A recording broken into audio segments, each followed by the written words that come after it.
Hello my dear friends, welcome to west class education. आपल्या सिरीजमधला हा थर्ड पार्ट आहे, ज्याच्यामध्ये आपण केमिकल रिॲक्शन्स अँड इक्वेशन्स या चॅप्टरचे असे क्वेश्चन्स पाहणार आहोत की जे एक्झाममध्ये खूपदा विचारले जातात. आणि हा क्वेश्चन्स केलेत तर तुमचं ऑलमोस्ट अर्ध्याच्या वर चॅप्टर कव्हर होईल आणि त्यानंतर तुम्हाला फक्त काही इम्पॉर्टंट क्वेश्चन्स करायचे आहेत. So let us see most important आणि मोस्ट आस्क्ड क्वेश्चन्स कोणते आहेत. पहिला क्वेश्चन आहे, what is a chemical reaction and explain with an example. अशा प्रकारचे क्वेश्चन्स 3 मार्क्सला विचारले जातात, ज्याच्यामध्ये एक्सप्लेन करणं किंवा त्याचा एक्झाम्पल देणं आणि मग एक्झाम्पलला एक्सप्लेन करणं, अशा पद्धतीने 3 मार्कांसाठी हे क्वेश्चन विचारले जातात.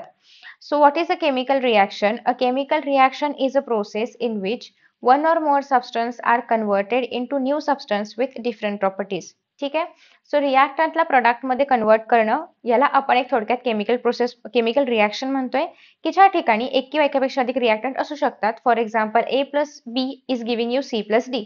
आता याच्यामध्ये ए प्लस बी रिॲक्टंट आहे, सी प्लस डी प्रोडक्ट आहे. डन.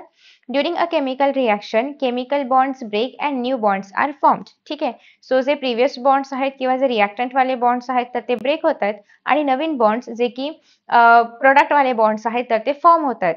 फॉर एक्झाम्पल, आपल्याकडे मॅग्नेशियमची रिबन आहे जी की आपण बर्न करतो एअरमध्ये. सो मॅग्नेशियमची ribbon is burn in to the air, की ज्या ठिकाणी ऑक्सिजन प्रेझेंट आहे याच्यामध्ये जे बॉन्ड्स आहेत तर ते फॉर्म होणार आहेत आणि मग मॅग्नेशियम ऑक्साईड बनणार आहे. याचं एक्सप्लेनेशन आपण कसं देऊ शकतो की magnesium Burns with a bright white flame. ठीक आहे. दुसरं आहे की आणि मग MgO बनते जे की प्रोडक्ट असणार आहे आणि अशा पद्धतीने एक केमिकल चेंज बघायला मिळतंय जे की नवीन सबस्टन्समध्ये कन्वर्ट होत आहे. Next is what is mean by balanced chemical equation, आणि आपण एखाद्या केमिकल इक्वेशनला बॅलन्स्ड कसं करतो. तर balanced chemical equation is one in which the number of atoms of each element is same on both of the sides. म्हणजे रिॲक्टंटमध्ये जेवढे एलिमेंट्स आहेत किंवा जेवढे ॲटम्स ऑफ एलिमेंट्स आहेत तेवढेच प्रोडक्टमध्ये असले पाहिजेत. फॉर एक्झाम्पल, H2O2 मध्ये 2 H आहेत आणि 2 O2 आहेत.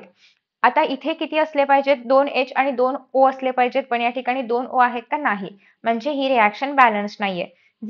जेवढे ॲटम्स रिॲक्टंटमध्ये आहेत तेवढेच ॲटम्स प्रोडक्टमध्ये असले पाहिजेत. सो हे लॉ ऑफ कन्झर्वेशन ऑफ मासला फॉलो करतं. म्हणजेच काय की mass can be neither created nor destroyed. याचा अर्थ जेवढे ॲटम्स प्रोडक्टमध्ये असणार आहेत तेवढेच ॲटम्स रिॲक्टंटमध्ये असले पाहिजे होते. सो आता ह्याला बॅलन्स कसं करायचं आहे की just if we add here 2, तर याचा अर्थ 2H2 प्लस O2 म्हणजेच 2H2O. आता बघा, इकडे 4 हायड्रोजन आहे, 2 ऑक्सिजन आहे, सेम 4 हायड्रोजन आहे, 2 ऑक्सिजन आहे. तर जेव्हाही तुम्हाला रिॲक्शन बॅलन्स करायची असेल तेव्हा तुम्ही इथे 2 नाही देऊ शकत. तुम्ही ॲटम्स 2, 3 असे नाही वाढवू शकत. तुम्ही डायरेक्टली मल्टिपल्समध्ये ॲटम्स वाढवू शकता. ठीक आहे. So what are types of chemical reactions आणि explain with one example each. So there are 5 main types of chemical reactions. पहिलं आहे कॉम्बिनेशन रिॲक्शन. कॉम्बिनेशन रिॲक्शन मध्ये काय होणार आहे? 2 or more substances are getting combined to form one product. ठीक आहे. Reactance जास्त आहे पण प्रोडक्ट जे आहे तर ते एकच बनणार आहे, त्याला आपण म्हणतो chemical reaction. So for example, A plus be giving you AB किंवा 2H2O plus O2 is giving you 2H2O. So product एकच बनलं पाहिजे सगळ्या रिॲक्टंट्सच्या कॉम्बिनेशनने, त्याला आपण म्हणतो कॉम्बिनेशन रिॲक्शन. हा क्वेश्चन खूप इम्पॉर्टंट आहे, एक्झाम मध्ये विचारलाच जातो. याच्या अपोजिट आहे डिकम्पोजिशन. याच्यामध्ये असं आहे की रिॲक्टंट एकच असणार, प्रोडक्ट खूप सारे बनू शकतात. So a single compound is breaking down into 2 or more simpler substances. जसे की AB आहे, त्याला आपण डिकम्पोज करणार आहोत A प्लस बी मध्ये. सिमिलरली H2O, त्याच्यामध्ये इलेक्ट्रिसिटी पास केल्यानंतर 2H2 आणि O2 मध्ये ते डिवाइड झालं. Next is displacement reaction. Displacement reaction मध्ये काय होणार आहे की a more reactive element displaces a less reactive element from the compound. म्हणजेच काय की A प्लस BC आहे is giving you AC plus B. आता याचा अर्थ काय होतंय? आता याचा अर्थ काय होणार आहे या ठिकाणी की C जे की जास्त रिॲक्टिव्ह आहे दॅन B, त्याच्यामुळे C नी A सोबत कंपाऊंड फॉर्म केलं आणि B लेस रिॲक्टिव्ह असल्यामुळे तो सेपरेट गेला किंवा सेपरेट झाला. So for example, Zn plus CuSO4, याच्यामध्ये CuSO4 आणि Zn यापैकी Zn जास्त रिॲक्टिव्ह आहे, त्याच्यामुळे झिंक सल्फेट बनलं आणि कॉपर सेपरेट झालं. ठीक आहे. याला आपण म्हणतो डिस्प्लेसमेंट रिॲक्शन, की जे मोर रिॲक्टिव्ह आहे ते लेस रिॲक्टिव्हला डिस्प्लेस करून टाकतं किंवा त्याच्या जागेवरती मोर रिॲक्टिव्ह येणार आहे. ठीक आहे. डन. आफ्टर दॅट नेक्स्ट आहे डबल डिस्प्लेसमेंट रिॲक्शन. आता याच्यामध्ये काय होणार आहे? Exchange of ions between 2 compounds to form new compound. म्हणजेच काय की AB प्लस CD हे आहे. ठीक आहे. बट याच्यामध्ये काय होतं की आता हे कंपाऊंड ब्रेकडाऊन होतं आणि AD प्लस BC असे आता कंपाऊंड्स फॉर्म होतात. म्हणजे ऑलरेडी गिवन जे कंपाऊंड्स आहेत ते ब्रेकडाऊन होतात, त्याच्यामध्ये आयन्स मध्ये एक्सचेंज होतं आणि नवीन कंपाऊंड जे आहेत तर ते फॉर्म होतात. So Na2SO4 plus BaCl2 will give you BaSO4 plus 2NaCl आणि याच्यामध्ये प्रेसिपिटेशन बनतं.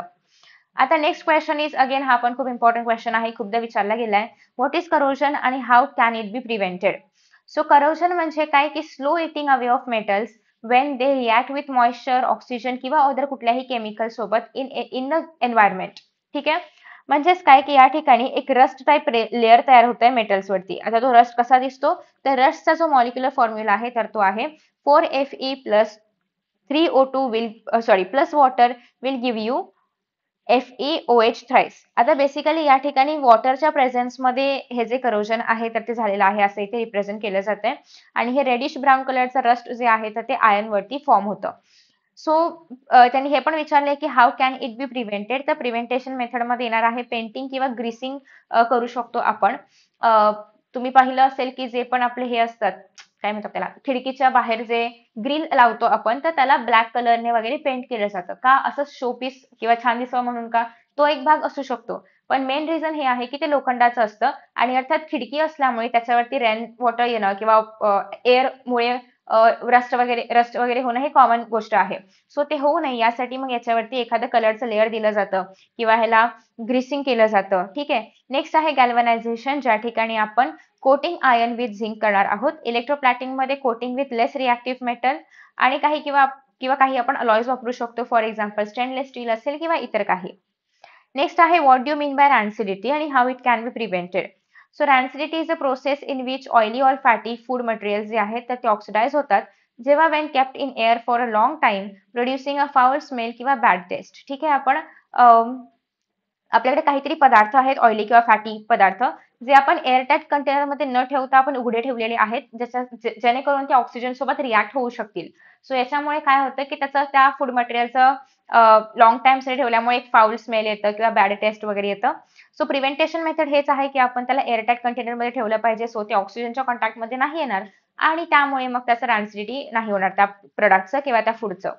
किंवा आपण त्याच्यामध्ये काही अँटीऑक्सिडंट्स ऍड करू शकतो सो दॅट ते ऑक्सिजन सोबत रिॲक्ट नाही होणार. नेक्स्ट इज आपण त्या रेफ्रिजरेटरमध्ये ठेवू शकतो किंवा नायट्रोजन गॅसमध्ये ठेवू शकतो. आफ्टर दॅट नेक्स्ट आहे क्वेश्चन नंबर 6. क्वेश्चन नंबर 6 काय सांगतो आपल्याला की व्हॉट इज काय विचारतो आपल्याला की व्हॉट इज ऑक्सिडेशन आणि रिडक्शन. अगेन इम्पॉर्टंट क्वेश्चन आहे. सो ऑक्सिडेशन म्हणजे काय, ऍडिंग ऑक्सिजन किंवा रिमुव्हिंग हायड्रोजन आणि रिडक्शन म्हणजे त्याच्या अपोजिट ऍडिंग हायड्रोजन किंवा रिमुव्हिंग ऑक्सिजन. ठीक आहे, so Mg plus O2 will give you MgO आणि COO plus H2 will give you CO plus H2O. Done. So या रिॲक्शन मध्ये काय झालं, ही जी सेकंड रिॲक्शन आहे तर त्याच्यामध्ये आपण काय करतोय, ऑक्सिजनला आपण काय केलं, रिमूव्ह केलं. ऑक्सिजनला रिमूव्ह केलं आपण, सो हे काय झालं, रिडक्शन झालं. आणि या प्रोसेसमध्ये आपण मॅग्नेशियम सोबत ऑक्सिजनला ऍड केलं, सो हे काय झालं, ऑक्सिडेशन झालं. सो इथे ऑक्सिडेशन आणि रिडक्शन एकत्र झाल्यामुळे अशा रिॲक्शनला आपण रेडॉक्स रिॲक्शन्स पण म्हणतो. तर इन धिस वे आपण सगळे टॉपिक्स जे की इम्पॉर्टंट टॉपिक्स आहेत आणि एक्झाममध्ये मोस्ट ऑफ द टाइम्स विचारले जातात हे आपण कव्हर अप केलेले आहेत. बॅलन्स रिॲक्शन मध्ये तुम्हाला एखादी रिॲक्शन दिली जाऊ शकते, थोडी मोठी पण येऊ शकते. आता ही तर एक्झाम्पल घेतलंय आपण आणि ते बॅलन्स करा अशा प्रकारचे क्वेश्चन्स येऊ शकतात. ठीक आहे, त्यासोबतच केमिकल इक्वेशन लिहिण्याचे जे रूल्स आहेत की आपण रिॲक्टंट लेफ्टला लिहितो, प्रोडक्ट राईटला लिहितो ॲरोच्या, किंवा ॲरोच्या वरती आपण काही कंडिशन स्पेसिफाय करतो, टेम्परेचर किती आहे, ह्युमिडिटी किती आहे वगैरे वगैरे, किंवा काही स्पेसिफिक कॅटलिस्ट वगैरे यूज केलं असेल तर ते मेन्शन करतो. सो हे जे काही असेल ते आपण इथे लिहित असतो. ठीक आहे, सो हेच सगळं याच्यामध्ये काय होणार आहे, मेन्शन होणार आहे. आफ्टर दॅट 6 क्वेश्चन आज आपण पाहिलेले आहेत. आय होप की तुम्हाला हा व्हिडिओ आवडला असेल. अशा प्रकारचे अजून व्हिडिओ जर तुम्हाला हवे असतील की त्याच्यामध्ये आपण पाहूयात कोणत्या प्रकारचे क्वेश्चन्स एक्झाम मध्ये येतात किंवा most of the times PYQs जे आहेत तर ते कोणते रिपीट होतात, सो तसं तुम्ही मला खाली कमेंट बॉक्समध्ये सांगू शकता. Thank you so much for watching this video and see you in the next video. Best of luck for your exams. Bye bye.